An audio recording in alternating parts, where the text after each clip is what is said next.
Channel CB breaking news. এইমাত্র পাওয়া খবর, রাজধানী ঢাকা সহ দেশের বিভিন্ন স্থানে ভূমিকম্প অনুভূত হয়েছে।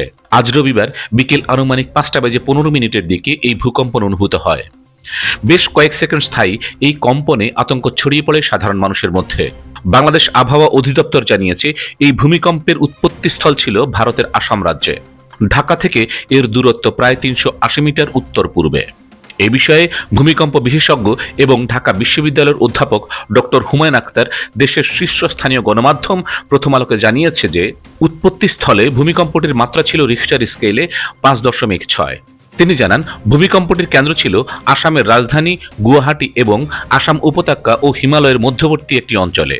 অধ্যাপক আক্তার এটিকে একটি মাঝারি থেকে শক্তিশালী মাত্রার ভূমিকম্প হিসেবে বর্ণনা করেছেন।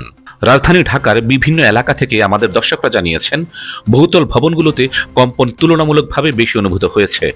আতঙ্কিত হয়ে অনেকেই ভবন ছেড়ে রাস্তায় নেমে আসেন। তবে এখন পর্যন্ত দেশের কোথাও কোনো ক্ষয়ক্ষতির খবর পাওয়া যায়নি। আমরা এই বিষয়ে বিস্তারিত তথ্য জানার চেষ্টা করছি। পরবর্তী আপডেট পেতে আমাদের সাথেই থাকুন।